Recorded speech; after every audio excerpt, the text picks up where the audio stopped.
오늘 함께 보실 말씀은 마가복음 2장 13절부터 22절까지 말씀입니다.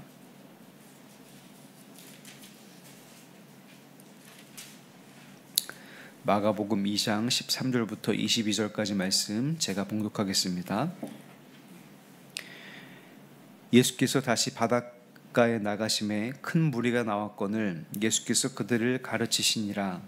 또 지나가시다가 알페오의 아들 레위가 쇠간에 앉아 있는 것을 보시고 그에게 이르시되 나를 따르라 하시니 일어나 따르니라.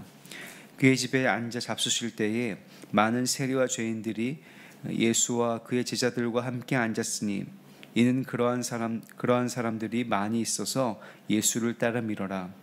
바리새인의 서기관들이 예수께서 죄인의 세리들과 함께 잡수시는 것을 보고 그의 제자들에게 이르되 어찌하여 세리 및 죄인들과 함께 먹는가? 예수께서 들으시고 그들에게 이르시되 건강한 자에게는 의사가 쓸데없고 병든 자에게라야 쓸데있느니라. 나는 의인을 부르러 온 것이 아니요 죄인을 부르러 왔노라 하시니라. 요한의 제자들과 바리새인들이 금식하고 있는지라. 사람들이 예수께 와서 말하되 요한의 제자들과 바리새인의 제자들은 금식하는데 어찌하여 당신의 제자들은 금식하지 아니하나이까? 예수께서 그들에게 이르시되 혼인집 손님들이 신랑과 함께 있을 때에 금식할 수 있느냐? 신랑과 함께 있을 동안에는 금식할 수 없느니라. 그러나 신랑을 빼앗길 날이 이르니 그날에는 금식할 것이니라. 생배 조각을 낡은 옷에 붙이는 자가 없나니 만일 그렇게 하면 기운 새 것인 낡은 그것을 당겨 헤어짐이 더하게 되느니라. 새 포도주를 낡은 가죽 부대에 넣는 자가 없나니 만일 그렇게 하면 새 포도주가 부대를 터뜨려 포도주와 부대를 버리게 되느니라. 오직 새 포도주는 새 부대에 넣느니라 하시니라. 아멘.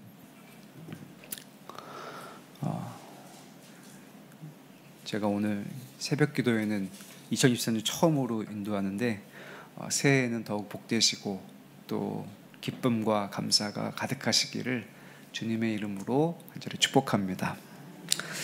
오늘 읽은 말씀에서 예수님은 제자들을 부르고 계십니다. 오늘 특히 알페오의 아들 레위를 부르고 계시죠. 예수님의 부르시는 장면을 보면 죄인들과 또 세리들과 같이 식사했다는 얘기들이 많이 나옵니다. 예수님의 모습을 묘사하는 부분을 보면 먹고 마셨다라고 하는 부분을 빼놓을 수가 없습니다. 누구나 먹고 마십니다만 예수님이 먹고 마시는 장면은 조금 차별성이 있습니다. 아까 말씀드렸듯이 세리와 죄인들과 같이 식사를 하시고 드셨다는 것이죠. 요즘은 무엇을 먹느냐가 굉장히 중요한 시대입니다. TV와 유튜브만 봐도 무엇을 먹으러 갔다는 영상과 정보들이 넘쳐납니다.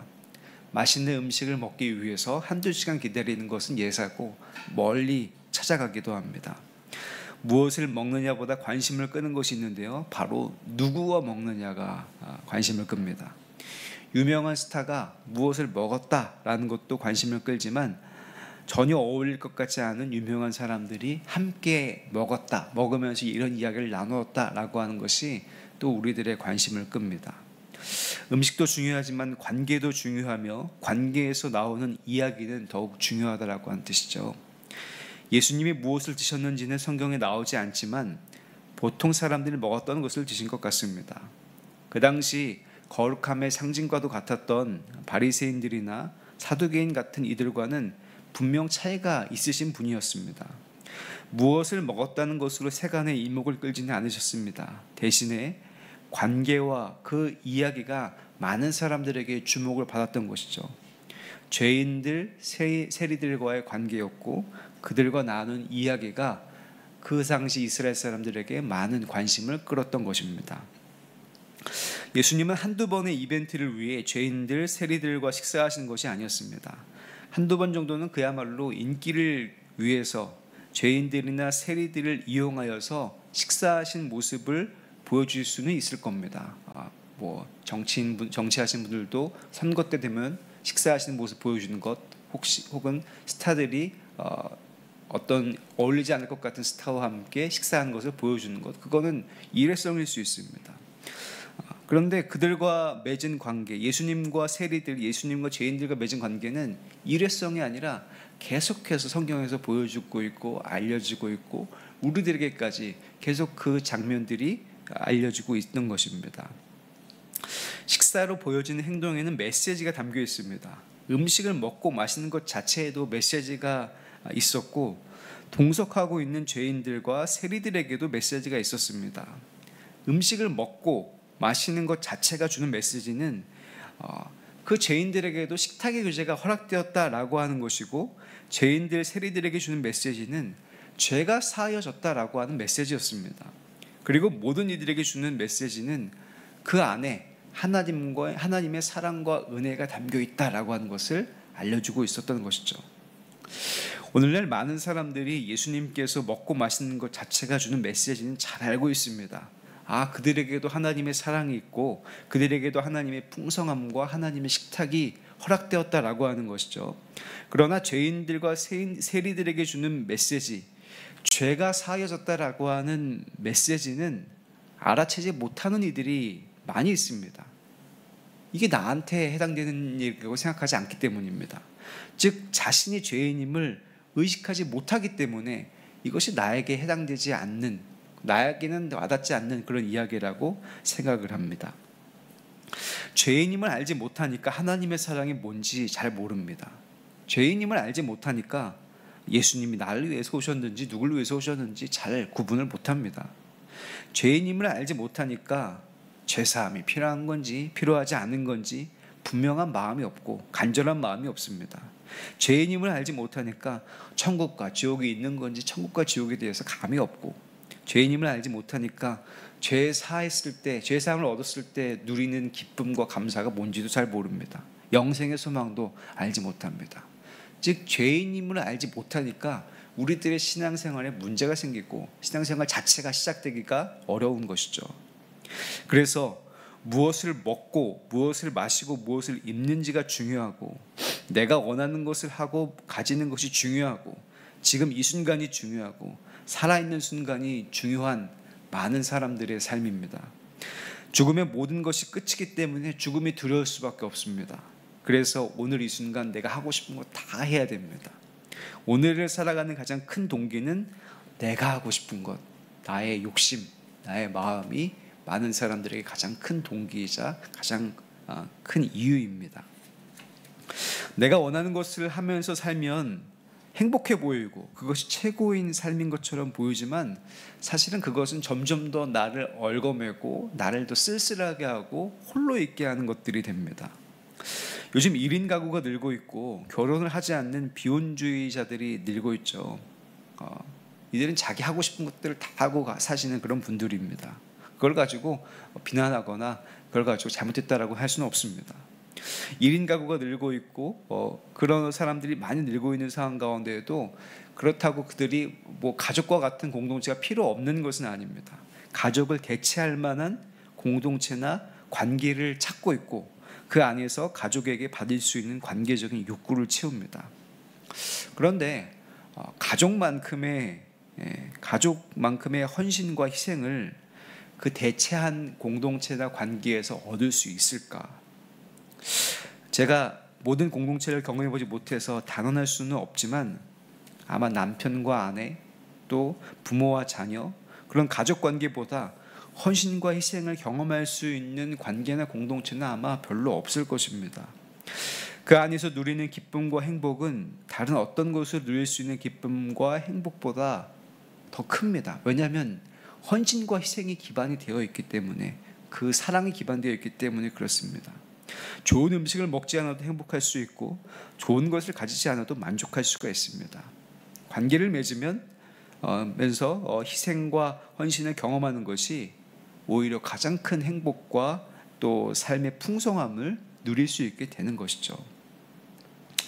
우리는 모두 하나님과 관계를 맺고 싶어 합니다. 깊어지기를 원합니다. 예수님과 교제하기를 원하고 싶어 해요. 그런데 하나님과 예수님과의 관계를 어떻게 맺는지 모르는 이들이 참 많이 있습니다. 하나님께서 또 예수님께서 우리를 위해 헌신하고 희생하셨는데 그것들에 대해서는 잘 알지 못하는 이들이 많이 있습니다. 근데 그것을 아는 것은 아주 간단합니다. 바로 내가 그걸 받을 만한 사람이 아닌 죄인이다라고 하는 것들을 알고 죄의 엄중함을 알고 죄인임을 안다면 그것이 받아들여질 수 있고 들리기 시작하고 알기 시작합니다. 오늘 우리가 읽을 말씀 17절 말씀을 제가 읽어보겠습니다. 예수께서 들으시고 그들에게 이르시되 건강한 자에게는 의사가 쓸데없고 병든 자에게라야 쓸데있느니라. 나는 의인을 부르러 온 것이 아니요 죄인을 부르러 왔노라 하시니라. 그러니까 예수님께서 부르시는 음성을 듣지 못하고 그것이 들리지 않는다면 그 이유는 간단합니다. 내가 스스로 죄인이 아니니까, 죄인이라고 생각하지 않으니까 죄인을 부르시는 음성이 들리지 않는 겁니다. 예수님은 죄인을 부르러 오셨고 죄인을 위해서 말씀을 전하셨고 죄인을 위해 십자가를 지셨는데 죄인이 아니니까 그 십자가도 보이지 않고 음성이 들리지 않는 겁니다. 죄인이 아니니까 도대체 예수님이 십자가를 왜 지신 건지, 헛수고를 하신 것은 아닌지 그렇게 생각이 들고, 죄인이 아니니까 그 사랑이 느껴질 리가 없습니다. 예수님의 말씀을 들어도 들리지 않고 말씀을 읽어도 읽히지 않는다면 자신이 죄인임을 알지 못하고 병든 사람임을 알지 못하는 겁니다. 죄인이라는 것을 안다는 건 무엇을 잘못하고 죄를 저지른 것도 있겠지만 자신이 내가 약한 존재구나라고 하는 것을 깨닫고 내가 언젠간 죽을 존재구나라는 것들을 깨닫는 것을 의미합니다. 죄 중에도 여러 가지 종류가 있죠. 가벼운 죄도 있고 무거운 죄도 있습니다. 사형을 받는 죄도 있고 그냥 벌금 얼마 받는 죄도 있고 또 그냥 단순히 경고를 받는 죄도 있습니다. 그런데 자신이 죄인임을 안다는 것은 그 죄가 죽음과 연결이 되어 있고 죄와 죽음이 연결이 되고 죄가 죽음을 가져오는 동안에 내가 할 수 있는 게 아무것도 없구나 라고 하는 것을 인정함이 있습니다. 그렇게 내가 약한 존재고 내가 언젠간 죽을 존재고 그 죽음을 이길 수 있는 내 힘이 아무것도 없구나 라는 것을 아는 것입니다. 자신이 병들었다는 것을 인정하는 것은 건강을 과신하는 이들에게 믿을 수 없는 일입니다. 특히 건강했는데 자신이 죽을 병이라도 걸렸다는 말을 들을 때면 병원을 옮겨다니면서 다시 진단을 받기도 합니다. 그러나 그렇게 해서는 병이 낫지가 않습니다. 빨리 병을 인정하고 의사 앞에서 치료가 시작돼야 건강은 되찾을 수가 있습니다. 우리의 영적인 구원함도 마찬가지입니다. 내가 빨리 죄인임을 인정해야지만, 내가 빨리 죄인임을 알아야지만, 죄인임을 받아들여야지만 우리를 살리시고 새 것을 만드시는 예수님의 사랑의 부르심이 들리기 시작하고 그 부르시는 음성을 듣기 시작할 때야 비로소 내 안에 영적인 구원함이 들어와 죄사함을 얻어 기쁨과 감사와 평안으로 들어갈 수 있는 것입니다.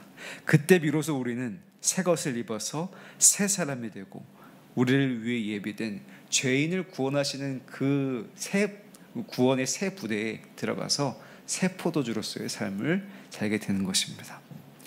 예수님의 부르심을 듣는 새, 그래서 죄라고 하는 것을 자신을 제한하고 한계 짓는 것을 뛰어넘어서 죄 용서하시는 하나님의 사랑, 더욱더 큰 가능성으로 이끄시는 그런 하나님의 능력을 경험하는 새해가 되시기를 주님의 이름으로 간절히 바랍니다. 그래서 예수님의 부르심으로 말미암아 내가 죄에서 갇혀 있는 것이 아닌 하나님의 놀라운 새로움과 또 사랑과 평안과 그 모든 것들이 있는 그 구원의 기쁨과 감격을 경험하시는 그런 한 해가 되시기를 주님의 이름으로 간절히 축복합니다. 기도하겠습니다. 은혜로우신 주님, 우리 주님께서 이 땅에 오시는 것이 죄인을 부르러 오셨는데 내가 예수님의 음성이 들리지 않는 건 내가 죄인임을 몰랐기 때문에, 내가 죄인임을 인정하지 않기 때문에 들리지는 않는 것인지 다시 한번 돌이켜봅니다. 하나님, 우리는 죄로 인한 죽음을 이길 수 없고 죄로 인한 죽음을 내 힘과 내 능력으로는 이겨낼 수가 없습니다. 그렇게 연약하고 부족하며 죄 가운데 있는 인생입니다. 하나님, 내가 죄인임을 인정하오니 우리 주님께서 우리를 부르시는 그 음성을 듣고 주님께 나아가 주님과 함께 더불어 먹고 마시며 주님과 함께 영원히 거하는 모든 인생이 될 수 있도록 인도하여 주시옵소서. 그래서 2024년 주님과 함께 동행하고 주님의 부르심으로 말미암아 새 생명을 얻고 능력 가운데 사는 모든 성도들이 될 수 있도록 주님 인도하여 주시옵소서. 하나님, 우리 수표교 교회가 그런 예수님의 부르심을 듣고 구원함을 얻어 하나님께 찬양과 영광을 올려드리는 교회가 되기를 원합니다. 주님 복을 내려주시고 함께해 주셔서 이 구원의 방주 역할이 된 교회가 더욱더 하나님께 쓰임받는 교회가 될 수 있도록 주님 인도하여 주시옵소서. 세우신 담임 목사님 성령의 충만한 능력을 더하여 주시옵고 말씀을 전했을 때마다 구원의 역사가 일어나게 도와주시며 부목사님들, 전도사님들에게도 동일한 일을 더하여 주시옵소서. 주님께서 세워주신 장로님들, 권사님들, 집사님들 계십니다. 그 직분의 엄중함을 깨닫게 도와주시고 주님을 닮아가고 더욱더 주님을 의지하는 직분이 되어서 많은 사람들에게 칭찬받는 직분자들이 될 수 있도록 인도하여 주시옵소서. 하나님, 우리 교회 안에 아파하고 괴로워하고 눈물 흘리며 병중에 있는 이들이 있습니다. 영육의 강건함을 더하여 주시옵고 영육의 강건함을 누리기 위해서 주님을 의지하게 도와주시옵고 주님을 찾으며 다시금 기쁨과 감사함 가운데 나음을 얻어 찬양 올려드리는 삶이 될 수 있도록 인도하여 주시옵소서. 하나님, 우리 교회 어린아이부터 연로하신 분들에게까지 주님께서 함께해 주시기를 원합니다. 어린아이들 하나님 함께해 주셔서 어렸을 때부터 주님을 의지하게 도와주시고 주님을 아는 자녀들이 될 수 있도록 도와주시옵소서. 청년, 청장년들 하나님 사회에서 아버지 나가서 열심히 일하고 있으면서 믿음 지키기가 쉽지가 않습니다. 주님 믿음 지켜주시고 함께해 주시옵소서.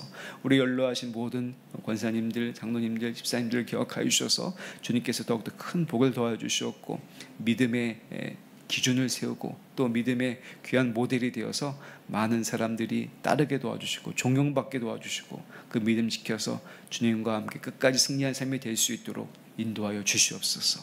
하나님, 연초에 여러 가지 일들을 계획하고 있습니다. 그 일들이 잘 진행이 되어서 2024년이 잘 시작될 수 있도록 인도하여 주시옵소서. 무엇보다도 다음 주에 있을 신년 축복 성회를 위해서 기도합니다. 하나님, 정말로 말씀을 듣기 위해 갈급한 이들이 모여서 말씀을 들을 때 큰 역사 일어나게 도와주시옵고 하나님의 귀한 천국의 문이 열리는 잔치가 될 수 있도록 인도하여 주시옵소서.